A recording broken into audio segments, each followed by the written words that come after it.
ആലം ദയാലുവായി ദാക്ഷിണ്യശാലിയായി വാഴുന്നോരീശ്വരൻ തിരുനാമത്തിൽ നിഖില ലോകങ്ങൾക്കുമേകരക്ഷകനാകും അഖിലേശ്വരനല്ലയോ സകല സ്തുതിയും.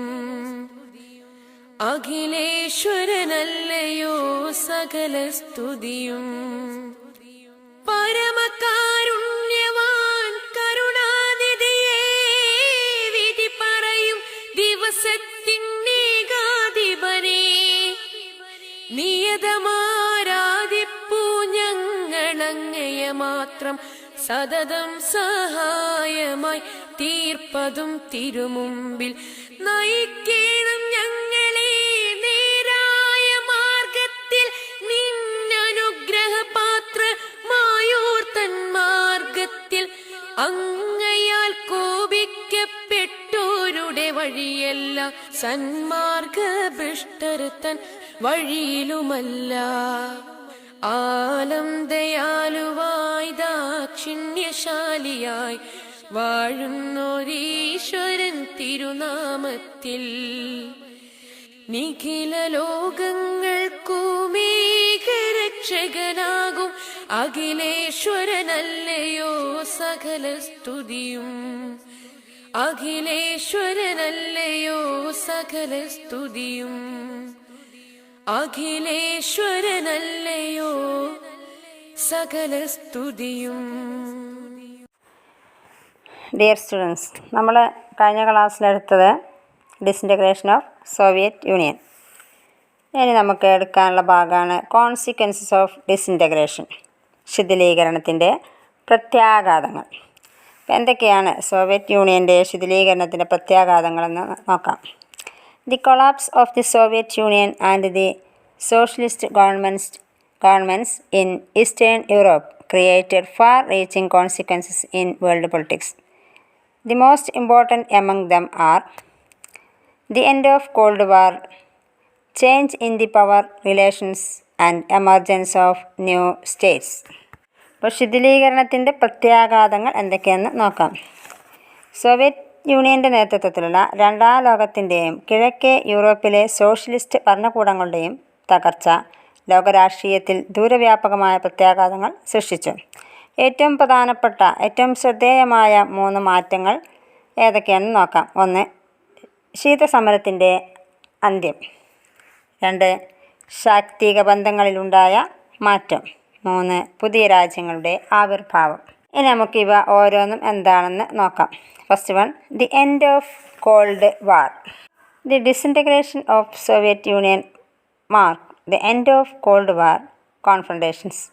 Cold War had created a massive arms race, accumulation of nuclear weapons, and a formation of military alliances between two power blocs.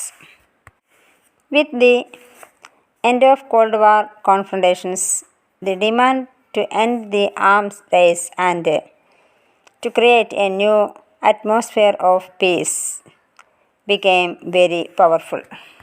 End of cold war, ശീതസമരത്തിൻ്റെ അന്ത്യം, അതായത് ശീതസമരം അവസാനിക്കുന്നു. 2 മഹാശക്തികളിലൊന്ന് ഇല്ലാതാകുന്നതോട് കൂടിയിട്ട് ശീതസമരം അവസാനിക്കുന്നു. സോവിയറ്റ് യൂണിയൻ്റെ പതനം ശീതസമരത്തിന് അന്ത്യം കുറിച്ചു. രണ്ടാം ലോകമഹായുദ്ധത്തിന് ശേഷം ലോകത്തെ സംഘർഷത്തിൻ്റെ മുൾമുനയിൽ നിർത്തിയ ശീതസമരം ഇല്ലാതായതോടെ 2 ശാക്തിക ചേരികളിൽ ഒന്ന് ഇല്ലാതായി. ശീതസമരാനന്തര യുഗത്തിലേക്ക് ലോകം പ്രവേശിച്ചു. സോഷ്യലിസ്റ്റ് വ്യവസ്ഥ മുതലാളിത്തത്തെ തകർക്കുമോ ഇല്ലയോ എന്ന സൈദ്ധാന്തിക തർക്കം ഇതോടെ അപ്രസക്തമായി. ശീതസമരം 2 ശാക്തിക ചേരികൾ തമ്മിലുള്ള ആയുധ മത്സരത്തിനും അണ്വായുധ ശേഖരത്തിനും സായുധ സഖ്യങ്ങളുടെ രൂപീകരണത്തിനും വഴിവെച്ചിരുന്നു. ശീതസമരവും അതിൻ്റെ അവിഭാജ്യ ഘടകമായിരുന്ന എതിരിടലും അവസാനിച്ചതോടെ ഈ ആയുധ മത്സരത്തിന് അറുതി വരുത്തണമെന്നും ഒരു പുത്തൻ സമാധാനം സ്ഥാപിക്കണമെന്നുള്ള ആവശ്യം ഉയർന്നു വന്നു. ഇനി രണ്ടാമത്തെ കോൺസിക്വൻസസ് എന്താണെന്ന് നോക്കാം. രണ്ടാമത്താണ് ചേഞ്ചസ് ഇൻ പവർ റിലേഷൻസ്. ശാക്തിക ബന്ധങ്ങളിലുണ്ടായ മാറ്റം. The collapse of the Second World totally changed the power relations in world politics. With the disappearance of Second World, the concept of bipolar world lost its relevance. It produced a unipolar world, leaving US as the only superpower of the world. Being the sole superpower, the US gained supreme position in the contemporary world. The economic and military supremacy of the US also remained unchanged. ശാക്തിക ബന്ധങ്ങളിലുണ്ടായ മാറ്റം. രണ്ടാം ലോകത്തിൻ്റെ പതനം ശാക്തിക ബന്ധങ്ങളെ പാടെ മാറ്റിമറിച്ചു. ശീതസമരത്തിൻ്റെ കാലം ഇരുധ്രുവ രാഷ്ട്രീയത്തെ കേന്ദ്രീകരിച്ചുള്ളതായിരുന്നു.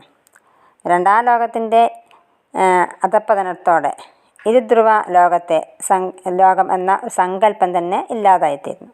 ഇതോടെ രണ്ട് സാധ്യതകൾ അവശേഷിച്ചു.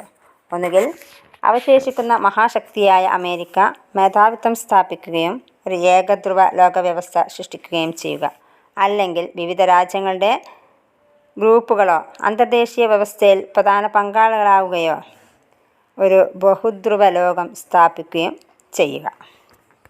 Backed by the prestige and power of the US, the capitalist economy has now become the dominant economic system internationally. Institutions like the World Bank and International Monetary Fund (IMF) became the chief advisors to all these countries because they gave them loans for their transitions to capitalism. എന്നാൽ America ഏക മഹാശക്തിയായി തീരുകയും ലോകത്തെ കൈപ്പിടിയിലൊതുക്കാൻ ശ്രമിക്കുകയും ചെയ്തു. അമേരിക്കയുടെ അധികാരത്തിൻ്റെയും പദവിയുടെയും പിൻബലത്തോടെ മുതലാളിത്ത സമ്പദ് വ്യവസ്ഥ അന്തർദേശീയ തലത്തിൽ മുഖ്യ സാമ്പത്തിക വ്യവസ്ഥയായി മാറി.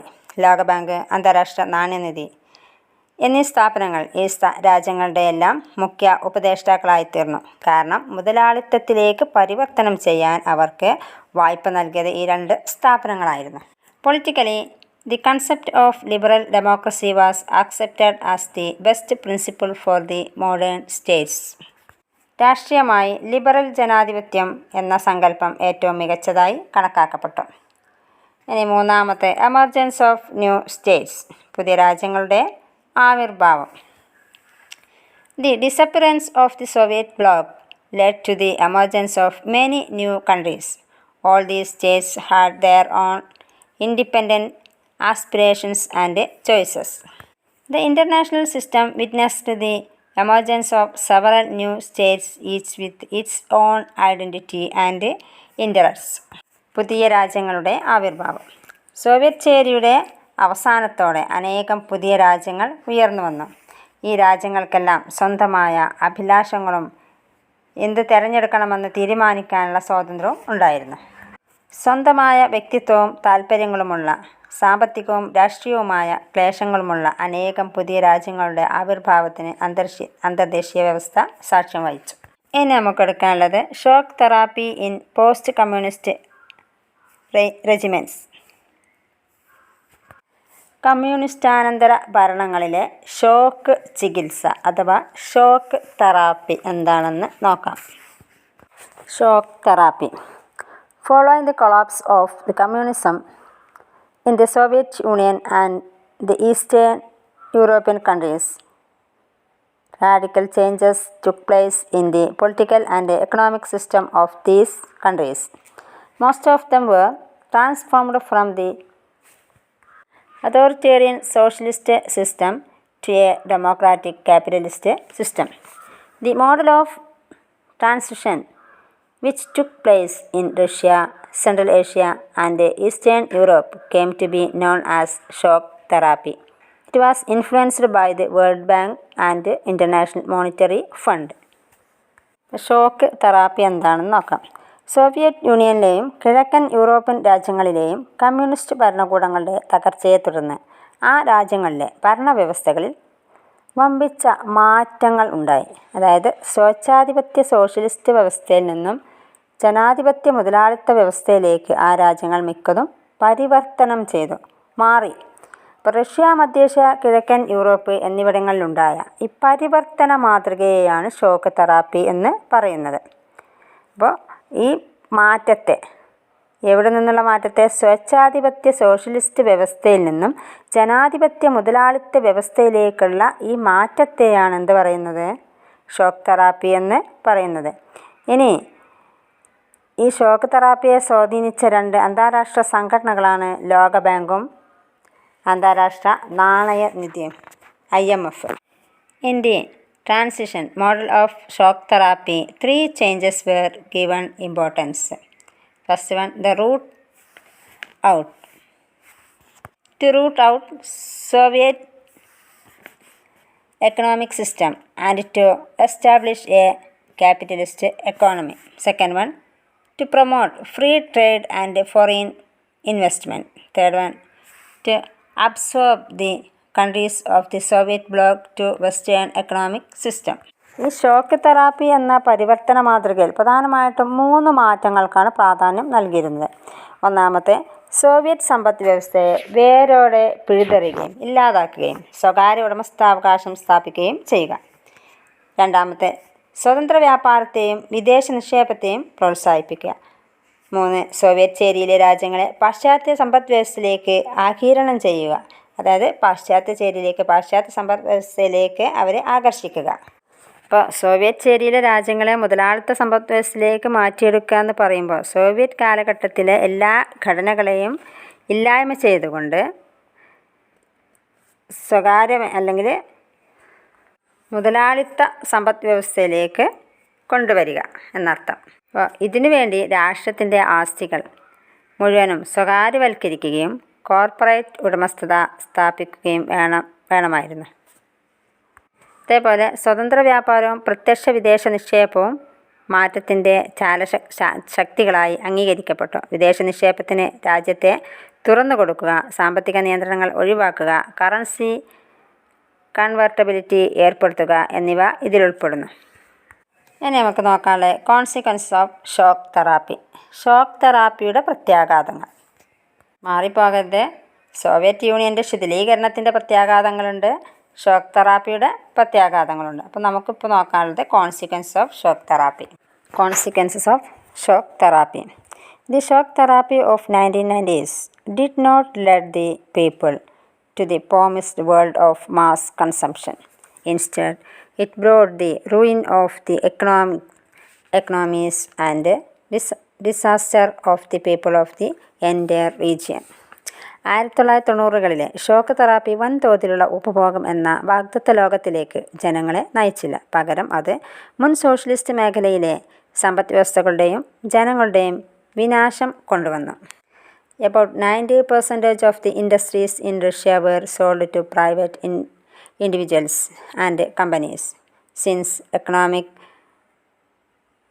restructuring was carried out through the market forces, it led to the virtual disappearance of entire industries. This was called the largest garage sale in history.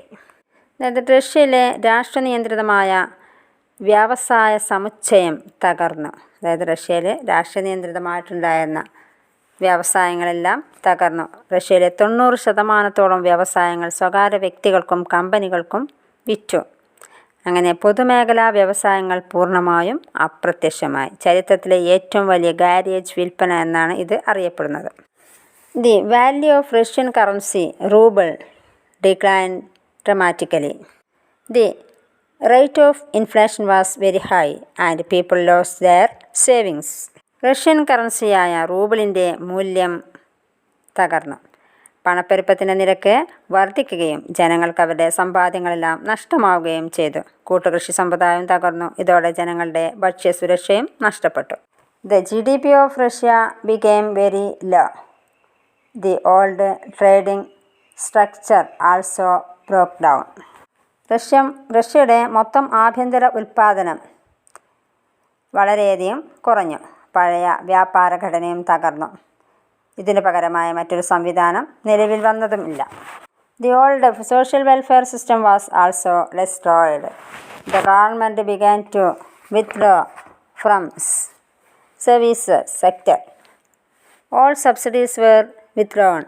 It pushed a large section of people into poverty. Privatization led to new inequalities and they began to control the economic activities. Privatization led to new inequalities and discriminations. The past Soviet states, especially Russia, were divided into rich and poor regions. Great economic inequality prevailed among the people. അതായത് പഴയ സാമൂഹ്യ ക്ഷേമ വ്യവസ്ഥയും നശിപ്പിക്കപ്പെട്ടു. സേവന മേഖലയിൽ നിന്നും government പിന്മാറാൻ തുടങ്ങി. അതോടെ ഗവൺമെൻറ് സബ്സിഡികൾ പിൻവലിക്കപ്പെട്ടതോടെ വലിയൊരു വിഭാഗം ജനങ്ങൾ പട്ടിണിയിലായി. സ്വകാര്യവൽക്കരണം പുതിയ അസമത്വങ്ങൾക്കും വിവേചനങ്ങൾക്കും ഇടവരുത്തുകയും ചെയ്തു. സോവിയറ്റാനന്തര രാജ്യങ്ങൾ, പ്രത്യേകിച്ച് റഷ്യ, സമ്പന്നവും ദരിദ്രവുമായ മേഖലകളായി വിഭജിക്കപ്പെട്ടു. മുൻ വ്യവസ്ഥയിൽ നിന്ന് വ്യത്യസ്തമായി ജനങ്ങൾക്കിടയിൽ വലിയ സാമ്പത്തിക അസമത്വം നിലവിൽ വന്നു. Next, the construction of democratic institutions in these countries was not given much attention. Their constitution were hurried drafted. സാമ്പത്തിക പരിവർത്തനത്തിന് നൽകിയ പരിഗണന ജനാധിപത്യ സ്ഥാപനങ്ങളുടെ രൂപീകരണത്തിന് ലഭിച്ചില്ല. ഈ രാജ്യങ്ങളുടെ ഭരണഘടനകളെല്ലാം പെട്ടെന്ന് ധൃതിയിൽ ഉണ്ടാക്കിയെടുത്തവയായിരുന്നു. Most of these states, including Russia, gave wide powers to the president. It made the elected parliament weak. Russia ഉൾപ്പെടെയുള്ള മിക്ക രാജ്യങ്ങളിലും പ്രസിഡന്റിന് വ്യാപകമായ അധികാരം നൽകപ്പെട്ടു. തിരഞ്ഞെടുക്കപ്പെട്ട പാർലമെൻറ്റിനെ ഇത് ദുർബലമാക്കുകയും ചെയ്തു. ഇപ്പോൾ തിരഞ്ഞെടുക്കപ്പെട്ട പാർലമെൻറ്റിന് അധികാരം ഇല്ലാതാവുകയും പ്രസിഡന്റിന് കൂടുതൽ അധികാരങ്ങൾ ലഭിക്കുകയും ചെയ്തു. ഉദാഹരണമാണ് തുർക്ക്മെനിസ്ഥാനിലെയും ഉസ്ബെക്കിസ്ഥാനിലെയും പ്രസിഡന്റുമാരുടെ 10 വർഷ ഭരണകാലാവധിയാണ് അവർ ആദ്യം തിരഞ്ഞെടുക്കപ്പെട്ടത്. പിന്നീട് ഈ കാലാവധി അടുത്ത 10 വർഷത്തേക്ക് കൂടി നീട്ടി. പ്രതിപക്ഷത്തെ അവർ അനുവദിച്ചിരുന്നില്ല. Most of these economies started reviving in 2000, 10 years after their independence. The export of natural resources like oil, natural gas and minerals was the main reason for the revival of these economies. മുൻ Soviet യൂണിയനിലെ മിക്ക രാജ്യങ്ങളിലെയും സമ്പദ് വ്യവസ്ഥകൾ, പ്രത്യേകിച്ച് റഷ്യയുടെ 2000 പുനരുദ്ധീകരിക്കപ്പെട്ട് തുടങ്ങി. എണ്ണ, പ്രകൃതിവാതകം, ധാതുക്കൾ എന്നിവയുടെ കയറ്റുമതിയാണ് ഇതിന് കാരണം. അപ്പോൾ ഇത്രയാണ് ഷോക്ക് തെറാപ്പിയുടെ പ്രത്യാഘാതങ്ങൾ. അപ്പോൾ നമ്മളിപ്പോൾ ഇന്ന് പഠിച്ച കാര്യങ്ങൾ, ഒന്ന് സോവിയറ്റ് യൂണിയൻ്റെ ശിഥിലീകരണത്തിൻ്റെ പ്രത്യാഘാതങ്ങൾ എന്തൊക്കെയാണെന്ന് പഠിച്ചു. 1 ശീതസമരത്തിൻ്റെ അന്ത്യം, 2 ശാക്തിക ബന്ധങ്ങളിലുണ്ടായ മാറ്റം, 3 പുതിയ രാജ്യങ്ങളുടെ ആവിർഭാവം. പിന്നെ നമ്മൾ പഠിച്ച ഒന്നാണ് ഷോക്ക് തെറാപ്പി, ഷോക്ക് ചികിത്സ, അതേപോലെ കോൺസിക്വൻസസ് ഓഫ് ഷോക്ക് തെറാപ്പിയുടെ പ്രത്യാഘാതങ്ങൾ. അപ്പോൾ ഇത്രയും കാര്യങ്ങൾ മനസ്സിലായിട്ടുണ്ടാകുമെന്ന് വിചാരിക്കുന്നു. ഒരു ചെറിയ ഭാഗം കൂടെ നമുക്കതിൽ എടുക്കാനുള്ളൂ. ഓക്കെ, ശരി.